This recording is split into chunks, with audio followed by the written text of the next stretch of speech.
네, 많은 분들이 재테크 상품으로 펀드를 활용하고 계시지만요. 실제로는 이 상품에 대해서 모르시는 분들이 많이 계십니다. 자, 그래서 오늘 머니스토리에서는요. 정윤영 전문가와 함께 펀드의 기본 Q&A 통해 알아보도록 하겠습니다. 지금 바로 만나볼게요. 네, 안녕하십니까. 한 주간에도 잘 지내셨는지 모르겠고요. 자, 오늘은 펀드에 대해서 알아볼까 하는데요. 펀드는 예적금 다음으로 또 많이 하는 재테크 상품 중에 하나죠.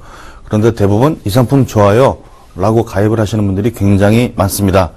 이게 분명히 원금 손실이 동반이 되는 투자 위험성 상품인데도 불구하고 다른 사람의 말 한마디로 내 돈을 맡겨서 손실이 났을 때는 누구 탓을 하지 못하는 이런 금융상품인데, 남들의 말을 듣기 이전에 내가 좀 알아야 투자에 대한 기본이 있어야 좋은 상품을 고를 수가 있고, 또한 투자에 대한 수익률을 발생시킴으로써 내 자산이 늘어나는 이런 효과를 맛볼 수가 있는데요. 그러려면 일단 상품이 어떤 건지, 어떤 특성이 있고 뭐가 어떻게 되는지를 알고 가입을 하셔야 내 돈에 내 자산이 불어나는 효과를 좀 발휘하지 않을까 싶어서 오늘은 펀드에 대한 기본 상식부터 일단 알아보는 시간을 갖도록 하겠습니다. 자, 먼저 펀드란 뭘까요? 많은 사람들이 펀드를 금융상품으로만 알고 계시는데 사실은 펀드 자체가 금융상품은 아니고요. 펀드는 보시는 것처럼 어떤 목적을 위해서 여러 사람들이 큰 자금을 만드는 것이라 라고 말씀을 드릴 수가 있는데, 그렇다면 우리가 말하는 펀드란 이 모은 자금을 어떻게 하는 것이냐? 투자 운영하는 것이죠. 자, 그렇다면 펀드는 투자 상품일까? 라는 질문을 드린다면 투자 상품일 수도 있지만 어디에 어떤 목적을 갖고 기부나 여러 가지 활용들만 해서 쓸 수 있는 상품이죠. 근데 우리가 필요한 건 말 그대로 투자 상품이지 않습니까? 그렇다면 우리가 말하는 펀드는 어떤 투자 상품인지 이걸 한번 같이 보시면, 일단 첫 번째는 전문가가 자산을 굴려줍니다. 내가 대신하는 것이 아니고요.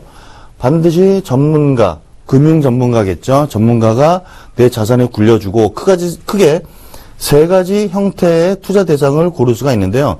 첫 번째 유가증권이라고 한다면 대표적으로 주식, 채권 같은 이런 증권 상품을 말합니다. 여긴 물론 파생 상품도 들어가 있겠죠. 그다음에 원자재라고 한다면 금, 구리, 원유 같은 특정 물가에 대해서 투자라는 것을 말씀드리고요. 실물 자산이라 한다면 부동산, 리츠 펀드라는 거 많이 들어보셨을 겁니다. 부동산, 비행기, 선박 같은 운송에 관련된 것도 투자라는데, 이것처럼 실물에 투자해서 발생된 실적, 다시 말하면 수익이죠. 수익을 돌려받는 실적 배당형 상품이다 라고 알고 계시면 될 것 같고요. 다시 말하면 펀드는 투자 대상이 딱히 정해져 있지 않고 여러 군데 다양하게 투자를 할 수 있고, 또한 내가 잘 모르더라도 전문가가 내 돈을 대신 운영해준다, 이렇게 보시면 될 것 같고요.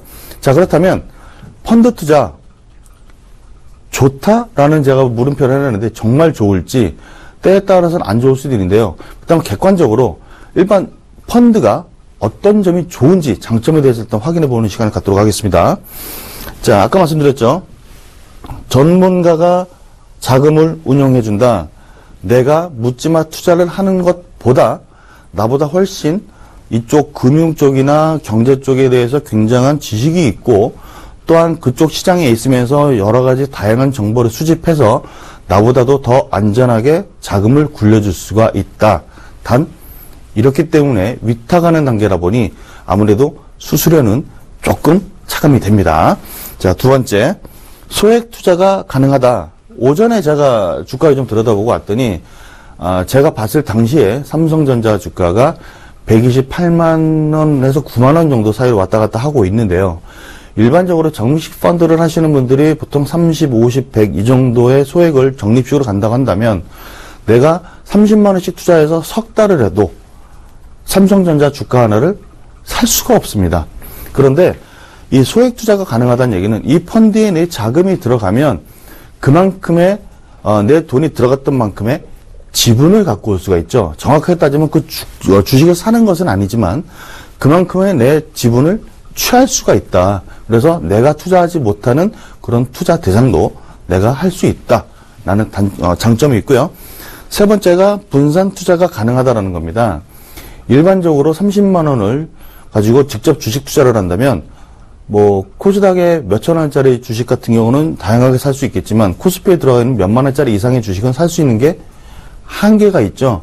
그리고 최소 몇 개 이상은 사야 된다라는 금액에 따른 조건이 있기 때문에 내가 소액을 갖고 투자할 때 다양하게 투자 대상을 선택할 수가 없습니다. 그러나 펀드는 아까 말씀드렸죠. 소액 투자로 지분을 산다. 다시 말하면 작은 금액이 들어가도 여러 가지 투자 대상을 선택해서 찢어질 수가 있고요. 또 이 펀드 안에는 여러 가지 다양한 주식들이 편입되어 있어서 내가 원튼 원하지 않던 자동으로 분산 투자가 가능하죠. 그리고 또 하나는 내가 목돈을 거치해서 투자를 하더라도 국내뿐만 아니라 해외 또는 파생 상품, 아까도 보신 것처럼 뭐 유가증권, 실물 여러 가지 투자 대상을 내가 원하는 대로 넣을 수가 있습니다. 방법이 어렵지가 않죠. 펀드 가입만 하면 할 수 있기 때문에 그만큼 분산 투자도 가능하다. 자, 마지막이죠. 투자 대상이 다양하다. 국내에서 일반 주식을 사는 것 이외에도 아까 말씀드린 것처럼 내가 어떤 건물을 사고 싶다. 몇십억이 있어야 되고 부자들만 할 수 있는 거라고 생각하시는데 부동산 펀드 같은 경우는 펀드를 통해서 직접 투자를 하실 수가 있습니다. 비행기 살 수 없죠. 그러나 비행기를 통해서 운송을 하게 되면 거기에 발생되는 운임으로 수익을 취할 수 있는 이런 비행기에 관련된 또는 선박 같은 경우도 마찬가지고요. 경제가 활성화되고 무역이 활성화되면 그런 선박이나 비행기 펀드들도 굉장히 수익률이 좋은 펀드들이 꽤 있습니다.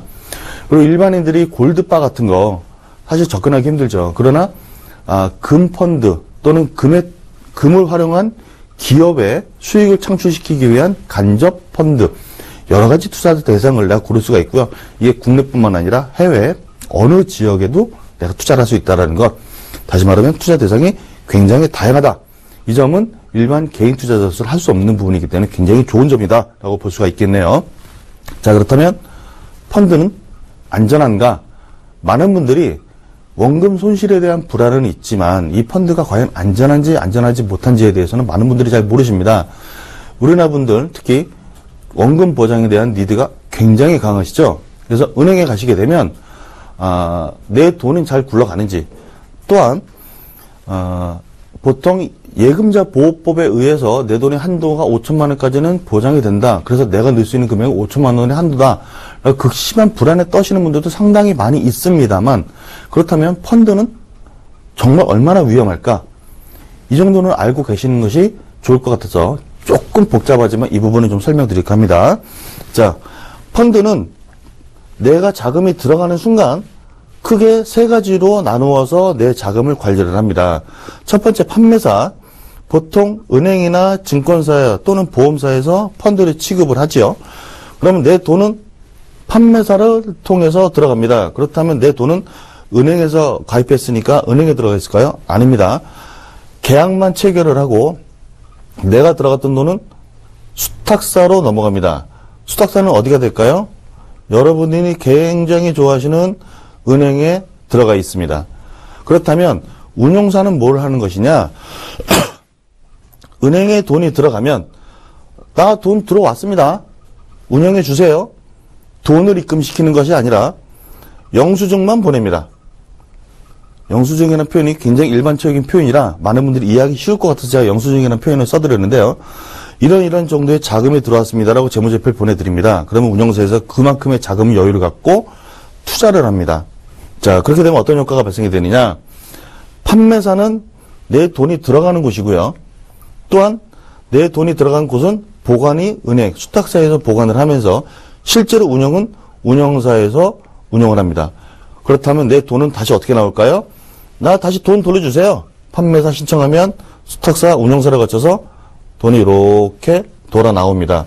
그렇다면 우리가 걱정하는 것처럼 판매사가 망한다. 내 돈은 아무런 영향이 없습니다. 두 번째, 수탁사가 망한다. 그러면 가만히 있을까요? 요건 제가 마지막에 한 번 더 설명드릴게요. 자, 마지막으로 운용사가 망한다. 운용사가 망하게 될 경우에는 수탁사에서 운용사로 넘기는 돈을 넘기지 않고 다른 제2의 운용사로 운용사를 바꿉니다. 그렇다면 마지막으로 수탁사, 은행이 망할 때는 어떻게 될까요? 은행이 망하기 전에 재무제표나 이런 것들이 안 좋아질 경우에는 판매사와 운용사가 회의를 거쳐서 은행을 교체를 합니다.